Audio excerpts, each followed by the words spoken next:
이제 4장에서는 하나님께서 의롭다라고 하는 것, 믿음으로 의롭다라고 말씀하시는데 그 믿음으로 이루어지는 것에 대한 예시로 아브라함을 말씀을 하십니다. 그래서 아브라함을 통해서 하나님의 의롭다 인정받는 것이 무엇이냐, 또 우리에게 믿음으로 의롭다라고 하는 받는 것이 어떤 것인가를 잘 말씀해 주셨습니다. 그러면 이제 우리가 오늘 본문 1절에 보니까 그러므로라고 말씀을 합니다. 그래서 믿음의 선배, 믿음의 조상이었던 아브라함이 하나님 앞에 믿음으로 의롭다함을 받았던 것처럼 우리 또한 믿음으로 의롭다 하심을 받았다, 그렇게 말씀하고 있습니다. 그러니까 우리 주 예수 그리스도로 말미암아 하나님과 평화함을 누리자, 그렇게 1절에 말씀을 하고 있는데요, 중요한 것은 의롭다 하심을 받았다, 이것을 믿는 것입니다. 그런데 중요한 게 있습니다. 이 말씀의 소리가 의롭다함을 받는다라고 하는 것을 기억하셔야 되는데요, 의롭다 함을 그렇게 말씀합니다. 그 의롭다 함을 받았다라고 하는 것은 누군가 나를 그렇게 여겨주는 겁니다. 그것을 말씀하는 거예요.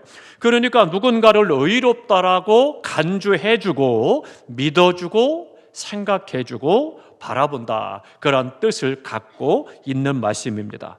이것은 우리가 헷갈려서는 안 됩니다. 하나님께서 우리를 의롭다라고 인정을 해주시고 의롭다라고 여겨주시는 것이지 내가 의로운 존재, 의로운 사람이 아니라고 하는 겁니다. 그걸 기억하셔야 돼요. 그러니까 우리가 하나님께서 나를 의롭다라고 여겨주시는 것이지 내 존재 자체가 의로운 존재는 아니다라고 하는 것을 말씀하고 있습니다. 그러니까 누군가 어떻게 여기다, 판단하다, 그러한 뜻을 갖고 있다는 것을 말씀합니다. 그러면 우리가 하나님 앞에 의롭다라고 여김을 받아야 될 이유가 있어요. 하나님께서 우리를 의롭다라고 여겨주시는 이유가 있습니다. 하나님께서 몰라서가 아니라 다 아십니다. 우리의 머리털까지도 세심받으셨고 우리의 마음의 생각 깊은 것도 아시고 안고 일어서는 것도 아셔요. 그 아시는 하나님께서 나를 보실 때 내 안에 있는 얼마나 더럽고 초한 죄가 있고 악한 것이 있는가를 압니다. 그런데도 불구하고 의롭다 여겨주시고 인정을 해주십니다. 왜 그러냐는 거예요. 그 이유가 뭐냐라고 하는 거죠. 그 이유는 다른 것 아닙니다. 우리에 있는 죄와 소외되는 것 때문입니다. 죄에 대해서 해결할 방법이 없기 때문에, 하나님과 원수가 됐기 때문에 우리를 예수의 피로 말미암아 의롭다 인정해 주시고, 그리고 우리로 하여금 하나님과 화목하도록 그렇게 우리를 여겨주시는 거예요. 이를 위해서 우리를 의롭다라고 인정해 주시고 여겨주시는 것이지 우리의 삶 자체가 하나님 앞에 의롭다라고 인정받을 만한 것이 아니다라고 하는 겁니다. 또 하나는 하나님의 분노와 진노가 있기 때문입니다. 결국은 우리가 하나님 앞에 의롭다 여김을 받지 못하면, 하나님께 받아들여지지 못하면 우리는 그 진노 가운데 멸망할 수밖에 없기 때문입니다. 그러니까 우리를 의롭다 여겨주시는 거예요. 하나님께서 뭘 몰라서도 아니고 또 이해하지 못해서도 아니고 우리가 의로운 존재이기 때문도 아니고 부족하고 연약하고 죄악된 가운데 살아가지만, 그런 하나님은 예수를 믿는 믿음으로 의롭다 여겨주셔서, 그래서 진노에서 이제는 벗어나게 하사 하나님의 은혜 가운데 살게 하시는 것이고 죄의 문제를 해결해 주시는 것입니다. 그렇기 때문에 이것이 너무나도 중요한 은혜입니다. 그럼 하나님께서 나를 의롭다로 여겨주지 않으면 결국은 진노 가운데 멸망할 수밖에 없는 거고, 죄로 말미암아 결국은 심판받을 수밖에 없는 것인데 방법이 없는 거잖아요. 그러니까 하나님께서는 우리를 의롭다라고 여겨주셔야 되는 그 필요가 우리에게 있는 겁니다. 그 하나님의 의롭다라고 여겨주시는 그것이 아니라면 방법이 없는 겁니다. 길도 없는 거예요. 그러니까 하나님께서 우리를 의롭다 여겨주심을 받아야 될 필요가 우리에게 있음을 아시는 거죠. 그러면 하나님께서 나를 의롭다 하시는 이유가 있습니다. 나는 그렇게 죄인이기 때문에 하나님의 심판과 진노가 있기 때문에 반드시 하나님의 나를 의롭다 여겨주시는 것이 필요한데, 그렇다면 하나님 입장에서는 어떠냐? 하나님께서 볼 때 나를 의롭다라고 해주실 이유가 있느냐라고 하는 거예요. 나는 그게 필요해요. 하나님 나를 의롭게 여겨주셔야 됩니다. 죄 때문에 심판받고 멸망하지 않기 위해서 이것이 필요하니 하나님 나를 의롭다 여겨주십시오. 이게 필요한 거예요. 그런데 하나님 입장에서 본다라면 굳이 그럴 이유가 있느냐는 거죠. 한번 생각해 보시기 바랍니다. 하나님께서 뭐가 부족해서 나를 의롭다라고 여겨주셔야 하느냐는 거죠. 내가 아니라도 얼마든지 우주 만물을 통해서 하나님 영광 받으시고, 내가 아니라도 하나님의 뜻을 이룰 수가 있고, 내가 아니라도 하나님 앞에 복된 삶을 살아가게 하고 또 여러 가지 은혜로 누리게 합니다. 그런데 굳이 나를 의롭다 여겨주실 필요가 있느냐는 거죠. 하나님 입장에서 볼 때 어떻습니까? 그런다라고 본다라면 이것을 내가 깨달으면 이 의롭다는 은혜가 얼마나 크고 놀라운 은혜인가를 깨달아 알게 되고, 이 은혜를 알 때 하나님께서 오늘 본문에 주시는 이 은혜를 누릴 수가 있는 거예요. 그럼 하나님 입장에서 나를 의롭다 하실 이유가 뭐냐? 그것은 예수 그리스도를 인해서 우리를 의롭다 하셨습니다. 그래서 예수를 믿으면 의롭다라고 여겨주시는데 왜 그렇게까지 하시느냐? 굳이 나를 위해서 아들을 주시고 예수님이 십자가에 못 박아 죽게 만들기까지 해야 되느냐? 그것이에요. 한마디로 말씀드리면 사랑입니다. 나를 사랑하기 때문에 하나님께서는요, 다른 거 다 필요 없는 거예요. 사랑하시기 때문에 아들까지 주시고 십자가에 못 박아 죽게 하시고 예수를 믿음으로 나를 의롭다 여겨주시는 거예요. 사랑이 아니고는 답이 없는 겁니다.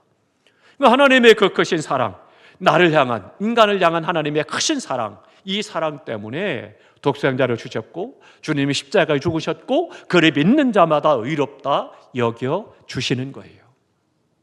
우리 부모님들이 자녀들을 양육할 때 어떻습니까? 뻔히 알잖아요. 저는요, 그거 잘할 때도 저도 그랬었어요. 부모님께 용돈이 필요한데, 그런데 이미 용돈은 다 썼고, 그런데 용돈을 또 달라고 그러면 혼날 것 같으니까 뭐라고 거짓말하느냐? 아버지 참고서 사야 돼요. 그래서 참고서를 샀어요. 그런데 참고서 샀는데, 그런데 그 다음에 용돈이 필요하니까 똑같은 참고서를 가지고 이야기를 하는 거예요. 아빠가 모르겠지.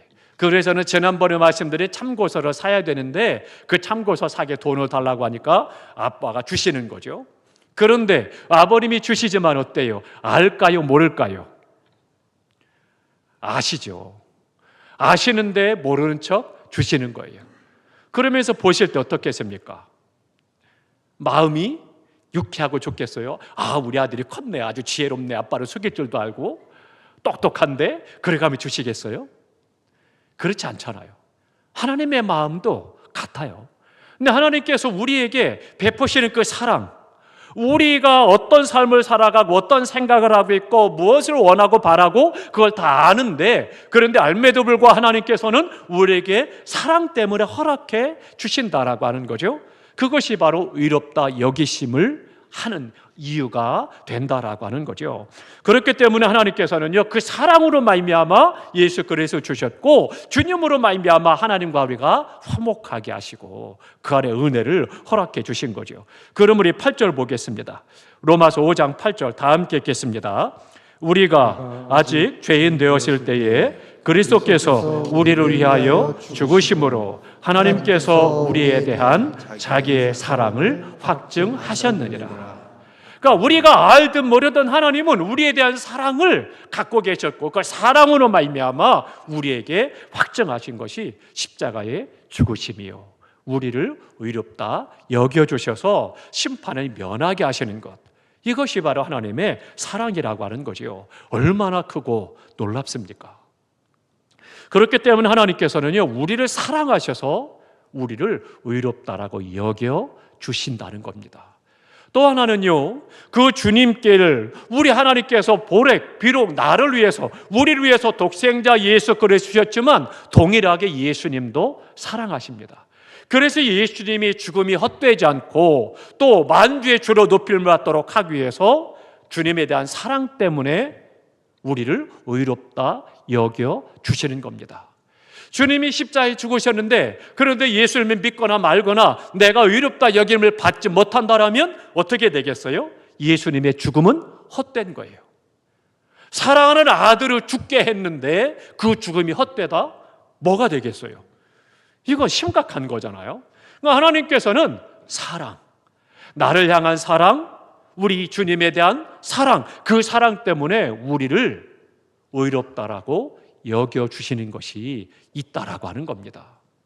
이게 너무나도 중요한 거죠. 어떻습니까? 우리는 어때요? 하나님께서 나만을 사랑하기를 바라고 내게 사랑 주신 것을 살아가고 깨닫고 감사하기도 하는데 하나님께서 예수님도 사랑하신다는 거예요. 그러니까 그 사랑하는 예수님을 우리에게 주신다. 그 사랑이 또 얼마나 크고 얼마나 놀라운가.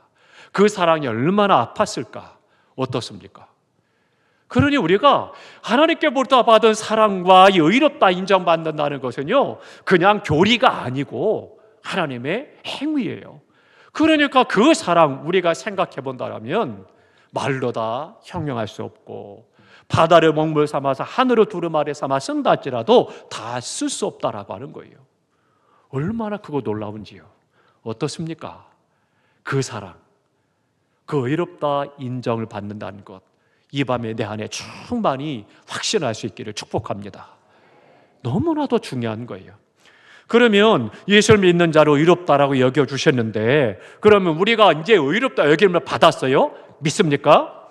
의롭다 여김을 받았어요. 그러면 의롭다 여김을 받은 것이 나에게 어떤 복이 있고 어떤 은혜가 있느냐는 거예요. 그 결과가 뭐냐? 그것을 오늘 본문에 쭉 말씀을 합니다.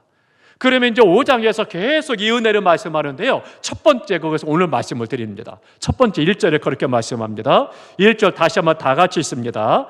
그러므로 우리가 믿음으로 의롭다 하심을 받았으니 우리 주 예수 그리스도로 말미암아 하나님과 화평을 누리자. 아멘. 그러니까 우리가 하나님 앞에 들어서 의롭다라고 인정을 받았으니 예수 그리스도로 말미암아 하나님과 내가 화평함을 누리게 되었다.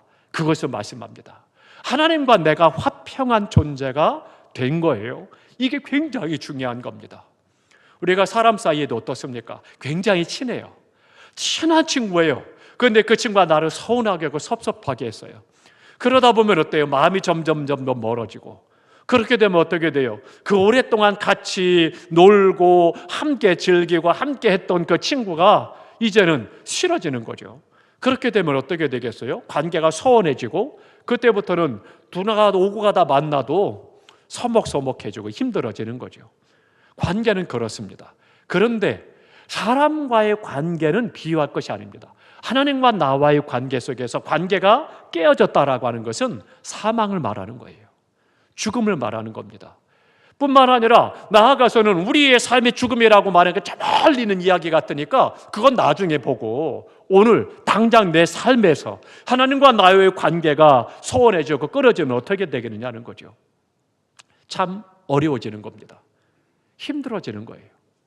하나님과 나와의 관계가 깨어지면 사망이요, 멸망이요, 죽음일 뿐만 아니라 오늘 나의 삶에서 하나님의 사랑과 은혜를 경험하지 못해요. 그것을 받을 수가 없고 또 그 축복을 받을 수도 없는 겁니다. 그러니까 천상천하 유아독존은 혼자 외롭고 고독한 가운데 세상의 종교와 같이, 세상의 철학과 같이 인생은 무상해. 결국은 혼자 살다 혼자 가는 거야. 끝나고 마는 거예요. 얼마나 불행합니까? 뿐만 아니라 하나님께서 예비하신 놀라운 은혜와 복을 어느 것도 누릴 수도 없고 받을 수도 없다라고 하는 거죠. 기도해도 응답이 없습니다. 왜요? 하나님과 관계가 막혔거든요. 이사야서 말씀하잖아요. 내가 기도했지만 응답하지 못한다. 왜냐하면 너희의 죄가 너희 얼굴을 가리웠기 때문이다. 그렇게 말씀하잖아요. 그러니까 하나님과의 관계가 가리워져서 형성이 되지 않으니까, 그러니까 하나님께서 응답할 수가 없는 거고, 응답하지 않으시는 거고, 응답받을 수가 없는 거죠. 하나님과의 관계가 깨어졌기 때문에, 단절됐기 때문에 하나님의 음성을 듣지 못합니다. 하나님의 뜻을 깨달아 알지 못합니다. 하나님의 섭리를 경험할 수 없습니다. 하나님께서 역사하지 않으십니다. 그러니까 우리의 삶 속에 하나님과 나의 관계가 단절된다는 것은 두려운 겁니다. 그러면 하나님과 나와의 관계가 단절되면 그까짓 건 내 힘으로 살아보지 아닙니다. 또 다른 영적 존재가 있잖아요. 사단 마귀가 가만히 있지 않거든요. 사단 마귀는 늘 우리를 괴롭히고 고통스럽게 하고 힘들게 하고 어떻게든지 죄 가운데 멸망하도록 역사하는 존재예요. 그렇기 때문에 그 사단이 이건 내 밥이야, 얼른 달라드는 것이요. 그러니까 그 사단이 그냥 두지 않고 계속 죄 가운데 행하게 만들고 결국은 돌이키지 못하게 만들고 멸망으로 이끌어가고 우리의 삶에 고통과 괴로움과 아픔과 또 환난과 시험으로 계속 우리를 이끌고 가고 역사를 하고 있는 거죠. 그러니까 우리가 다시 한번 생각해 봐야 합니다. 의롭다 인정을 받게 되면, 여김을 받고 하나님께 받아들여지면 하나님과 나와의 관계가 회복되는 거예요. 그래서 주님은 화평의 제물이 되셨다, 화목 제물이 되셨다 말씀하잖아요. 그렇다면 어떻습니까? 내가 하나님과 화목하십니까? 내가 아무리 목청껏 찬송을 불러도 하나님의 찬송을 받지 않으시고요, 그 찬송에 기쁨도 없고 감사도 없고 감격도 없고 은혜도 없습니다. 내가 아무리 말씀을 따라 살려고 해도 말씀을 따라 살 수 있는 힘을 잃어버리고, 그리고 그 말씀대로 행하지도 못하고 하나님으로부터 점점 멀어지고 어둠 가운데 행할 수밖에 없는 겁니다. 그러니까 너무나도 중요한 거예요. 하나님 앞에 내가 의롭다 여김을 받으면 하나님과 내가 먼저 화목하게 된다, 그것을 말씀을 하고 있는 것입니다. 그런데요, 그 전에 그러면 하나 생각해 봅니다. 의롭다라고 하는 말은 찾아보니까 무슨 뜻이냐면요, 이것이 법적인 용어입니다. 디카이운이라고 해서 법적인 용어래요. 아니, 내가 하나님 앞에 의롭다 여김을 받는데 뭐 법적인 그런 것까지 다 동원을 하느냐. 근데 의롭다는 말이 그런 뜻을 갖고 있는데요, 그것이 뭐냐면 인간이 죄를 범했어요. 그래서 하나님과 반역했습니다. 하나님과 반역하다 보니까 하나님과 관계가 깨어지고 단절됐어요. 그러니까 그 결과 어떻게 돼요? 결국은 정죄를 받게 되는 것입니다. 그러니까 죄 가운데 완전히 멸망할 수밖에 없는 멸망하는 존재라고 하나님께서 심판하신 거예요. 법적으로 선언이 되신 거예요. 선포가 됐는데, 그런데 어때요? 예수 그리스도를 믿음으로 말미암아 이 정죄, 죽음, 심판, 저주 이것을 다 없앴다, 그렇게 땅땅땅 두드려서 선포하신 거예요. 법적인 용어예요. 너는 의로워졌어. 그러니 너에게는 이제 심판이 없다, 정죄함이 없다, 멸망하지 않는다, 우리에게 선포해 주시는 법적인 용어예요.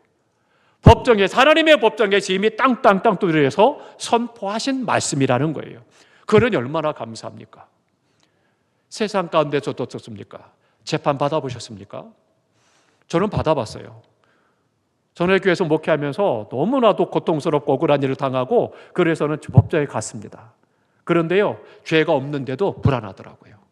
혹시라도 재판관이 판단을 잘못하면 어떡할까? 두렵고 걱정이 되고 염려가 되는 거예요. 그런데요, 법정에서 이런저런 증언 얘기도 듣고 뭐 증인도 오고 이런저런 얘기도 듣고 저한테 뭐로 설명을 하고 해명을 하고 했더니 그래도 졸바로 판단을 하더라고요. 그래서 목사님은 무죄입니다, 잘못 없습니다 선포하니까 그렇게 시원하고 좋으시고 날아갔듯이 좋은 거예요. 그게 뭐라고요? 근데 하나님께서 우리에게 죽음에서 너는 이제 죽지 않는다, 생명을 얻었다, 정죄함이 없다, 너는 이제 자유함을 얻었다, 생명을 얻었다 말씀하시는데 그 감격, 그 기쁨을 누리느냐는 거예요. 어떻습니까? 날아갈 듯이 그 기쁨과 감격과 그동안 그렇게 그 재판관이 판결 내리기까지 그렇게 짓누르고 걱정하고 염려하고 두렸던 것들이 다 사라지고, 그리고는 만물이 다 새로워지는 거예요. 의롭다 이름을 받아서 하나님과 내가 화목하게 됐을 때 그 은혜, 그거를 경험하고 누리냐는 거예요. 어떻습니까? 사랑하는 성도 여러분, 의롭게 여김을 받는다, 법적인 용어예요. 하나님께서 하나님의 법 안에서 이미 선포하신 거예요. 그러니까 나는 이제 결코 정죄함이 없음을 믿으시기 바랍니다. 그런데 어때요? 우리 순간순간마다 아무렇지도 않게 죄와 동행하고 죄를 짓기도 하고 죄를 도모하기도 하고 그게 죄인지도 모르기도 하고, 때에 따라서는 그 죄책에 빠져서 헤어나지 못하고 자기를 자학하고 학대를 하죠. 아닙니다. 주님은 진리를 알지니 진리가 너희를 자유케 하리라 말씀하십니다. 죄에 대한 것 때문에 내 마음이 무겁고 짓눌린다라면 주님 앞에 해결하셔야 됩니다. 그 안에서 내가 참된 자유를 누리게 되는 것이고, 그리고 내가 죄가 없음에도 불구하고 내 안에 들어오는 그런 죄책감이라든가 혹은 불안과 두려움과 염려, 주님 안에서 화평의 관계가 회복되어질 때, 그것이 다 깨달을 때 사라지는 거고 찬송과 감사가 절로 나오는 거예요. 사랑하는 성도 여러분, 이 은혜를 이 밤에 누리시기를 주님의 이름으로 축원합니다. 그래서 이제는 나는 어때요? 죄가 없다. 그렇게 하나님께서는 선포하시는 거죠. 그러나 하나님은 무죄로 나를 여겨주신 것 뿐이지, 내가 그렇게 하나님 앞에 죄가 없다라고 여김을 받은 것 뿐이지 나 자신이 죄가 없는 것은 아닙니다. 그런데 하나님은 여전히 나를 의롭다 여겨주시고 죄 없다 여겨주시고, 그것이 바로 예수님의 십자가 피의 공로요, 의롭다 여김을 받는 축복이 되는 겁니다. 그러므로 이 밤에 우리가 하나님 앞에 의롭다 여김을 받아서 하나님과 화평케 되는 이 은혜를 이 밤에 확인하고 그리고 누리고 돌아가시기를 축복합니다.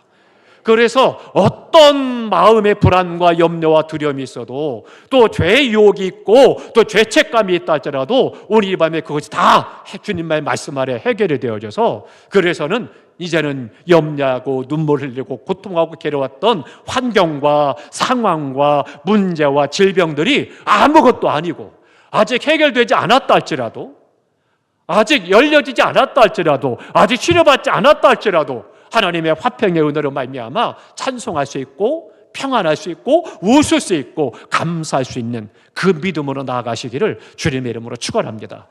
하나님께서는 능력으로 반드시 역사하시기 때문입니다. 그렇기 때문에 우리가 하나님과 화평하는 것, 우리가 자각해야 됩니다. 깨달아야 된다는 거죠. 이거는 하나님과 화평한 것이 뭐냐? 첫 번째로는요, 하나님과의 관계가 회복되는 겁니다. 하나님과의 관계가 회복되면 어때요? 언제나 하나님 앞에 주고받을 수 있는 거예요. 하나님의 마음을 알고 내 마음을, 내 삶을 하나님께 맡기고 하나님 앞에 도움을 요청하고 하나님 앞에 구할 수 있고 함께 동행하며 살아갈 수가 있는 거죠. 관계가 서운한데 모르는 사람이 와서 갑자기 새 손을 잡고 걸어가면 어떻습니까? 이 사람 뭐야? 당황되고 뿌리치게 되죠. 그러니까 하나님과의 관계가 회복되니까 어때요? 마음껏 주님과 함께 동행하며 그 안에 하나님의 은혜로 우리가 이기며 살아갈 수 있고 즐기며 살아갈 수 있고 행복하게 살아갈 수 있고 감사하며 살아갈 수 있고요, 힘있게 사명을 또한 감당할 수가 있는 거죠. 또 하나는요, 화평케 됐다는 것은 하나님께 받아들여졌다, 그런 뜻입니다. 하나님께서 나를 받아주셨는데 나는 여전히 죄인처럼 산다라면 얼마나 힘든 일이에요. 시골길을 운전하고 가는 분이 있었습니다. 그런데 할머니 마무리 그 먼지 나는 시골길을 한참을 가야 될 텐데 짐을 이고 가십니다. 그러니까 그 길로 가면 동네가 그 동네밖에 없으니까 그 차량 타고신 분이 할머니께 여쭸어요. 그 동네 가세요? 그랬더니 그렇대요. 그러니까 타시라고, 힘드신데 타고 가시라고, 태워다 드린다고, 나도 그 길이라고. 그러니까 탔어요. 얼마나 감사하고 좋아요. 그래서 이제 가는데 이 운전하는 분이 가만히 백밀러로 가만히 보니까 이 할머님이 차에 탔는데 짐을 그대로 이고 타고 있는 거예요. 그러니까 할머니 왜 그걸 타고 그렇게 내려놓지 편하게 가시지 그걸 지고 가시냐고. 뭐라고 그랬다고 그랬어요? 아이고 태워준 것도 고마운데 어떻게 짐까지 내려놓는데요? 아니에요. 누리시기 바랍니다.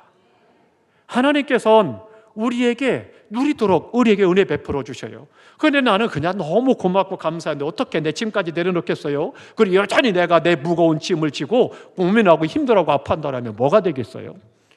우리가 주님의 사랑과 그 은혜 가운데 화평케 됐다는 것은 바로 그런 겁니다. 하나님께서 받아주셨어요. 그러니 그 안에서 제발 누리시기 바랍니다. 그 은혜가 있음에도 불구하고 사소한 거 조금만 가시기 찔려도 그냥 어쩔 줄 몰라 하고 아파하고 괴로워하고 힘들어하지 말고 하나님께 맡기고 누리셔요. 찬송하고 그리고 즐겁게 하나님 앞에 나아가서 기도하고 구하시면 됩니다. 하나님께 우리가 화평을 얻었다는 것은요, 또 한 가지는 분리되지 않았다는 뜻입니다. 하나님과 내가 분리되지 않고 주님이 내 안에 계십니다. 내가 아파하면 함께 아파하고 내가 기뻐하면 함께 기뻐하고 내가 범죄하면 돌이키기를 깨닫도록 하시고, 그래서 우리가 주님과 늘 동행하고 그 안에서 영원한 그 나라를 바라보면서 이 땅에서 잘 되되 올바로 잘 되는 그런 삶으로 가도록 인도해 가시고 우리를 축복하시는 하나님을 보게 되는 거죠. 뿐만 아니라 화평케 한다는 것은요, 이제는 하나님의 진노가 없다는 뜻입니다. 정죄함이 없는 것입니다. 하나님과 함께 평안을 누리게 된다라고 하는 거죠. 사랑하는 성도 여러분, 화평의 원천은 예수 그리스도이십니다. 우리는 오직 예수 그리스도 안에서만, 예수 그리스도로만 이 화평의 은혜를 누릴 수가 있는 것입니다. 예수 그리스도 십자가의 피로 화평을 이루었다, 그렇게 말씀합니다. 그래서 에베소서 2장 14, 15절에 보니까 그는 우리의 화평이신지라 둘로 하나를 만드사, 둘은 누구예요? 하나님과 우리가 나눠졌지만 이제는 둘로 하나가 되게 하사, 또 원수된 것, 곧 중간에 막힌 담, 원수된 것 죄, 중간에 막힌 담 죄, 그것 때문에 하나님과 내가 원수가 되는데 이제는 둘이 하나가 되게 하셨다. 그래서 자기 육체로, 즉 예수의 몸으로 피를 흘려서 그 귀하신 몸을 깨뜨려 피를 내심으로 말미암아 우리를 하나님과 하나가 되게 하셨다, 그렇게 말씀하십니다. 오직 예수 그리스도, 예수 그리스도 통해서만 하나님과 우리가 화평케 되고 화목케 되고 하나가 되는 것입니다. 골로새서 1장 20절에 말씀합니다. 그의 십자가의 피로 화평을 이루사 만물 곧 땅에 있는 것들이나 하늘에 있는 것들이 그로 말미암아 자기와 화목하게 되기를 기뻐하심이라 말씀하십니다. 하나님은요, 우리를 의롭게 여겨주시는 것, 그것을 기뻐하신다는 거예요. 그러니까 오늘 내가 부족함이 있어도, 좀 연약함이 있지만, 때로는 범죄하기도 하지만, 그러나 하나님은 그것을 나를 기뻐하신다는 거예요. 그러면 얼마나 감사해요. 그때마다 우리 사람처럼 3세번 해가면서 한 번이야 두 번이야 세 번이야 너 멸망한다, 그런 것이 아닌 거예요. 사랑하는 성도 여러분, 하나님을 나의 아버지로, 우리가 그 안에서 마음껏 누리며 살아간다는 것이 얼마나 귀한지 모릅니다. 하나님의 사랑과 은혜 가운데 의롭다 여겨주시도록, 그러기 위해서 독생자까지 주셨고, 그리고 우리를 사랑하셨으니 이제는 그 사랑을 누리시기 바랍니다. 그 화평의 은혜로 말미암아 하나님과 나 사이에 막혀있는 담, 혹여라도 내가 그 담 때문에 말씀에 벗어난 것 같고 내 양심에 걸리는 것 같고 신앙에 걸림돌이 되는 것 같다면 하나님 앞에 내어놓으셔야 됩니다. 내어놓고 이 문제를 해결하셔야 됩니다. 그래야 하나님과 내가 온전히 화평하게 되고 그 안에서 참된 평안과 감사와 기쁨을 누릴 수가 있는 것이고요, 하나님 앞에 멋진 것이 다 풀려지고 열려지고 회복되어지고 치료되는 은혜를 경험하게 됩니다. 이 화평의 은혜, 하나님 앞에 의롭다 여김을 받을 때 되어지는 겁니다. 내가 의롭다 여김을 받았음을 믿고 이 믿음 안에서 하나님과 내가 화평한 이 은혜, 이 축복을 누리시기를 주님의 이름으로 축원합니다. 앞으로도 우리가 신앙생활하면서 계속해서 사단은 역사할 것이고요, 우리 안에 이런 문제는 계속 일어날 것입니다. 평생을 살아가면서 파도처럼 문제는 찾아오고 시험도 찾아오고 환난도 찾아오고 때로는 예상치 못했던 어려움도 만나고 질병도 만나게 됩니다. 그러나 하나님과 내가 화평한 존재가 됐다는 것을 깨닫고 그 은혜를 살아가면 우리는 그것이 문제가 아니고 오히려 그것 때문에 하나님의 사랑을 더 깊이 경험할 수 있고 하나님의 은혜를 더 많이 체험할 수 있고요, 하나님의 능력을 경험하는 복된 삶이 되는 것입니다. 우리 모두가 이 화평의 은혜가 오늘 이 밤에 확신되어지고 또 누리는 삶이 되도록 기도에 힘쓰시기 바랍니다. 하나님, 의롭게 여기는 이 믿음 내게 충만케 하여 주셔서 이 믿음으로 내가 하나님과 화평하고 그 안에서 이 땅의 삶에서 내가 어려움도 많고 예상치 못했고 내 잘못도 없이 힘든 일을 만나기도 하고 괴로움도 만나고 질병도 있지만 그 화평의 은혜를 누리며 살게 하소서. 그래서 찬송과 감사와 즐거움과 기쁨이 없는 자처럼 그렇게 누릴 수 있는 믿음의 삶이 되시는 그 은혜로 나아가도록 힘써 기도하시기 바랍니다. 기도하겠습니다.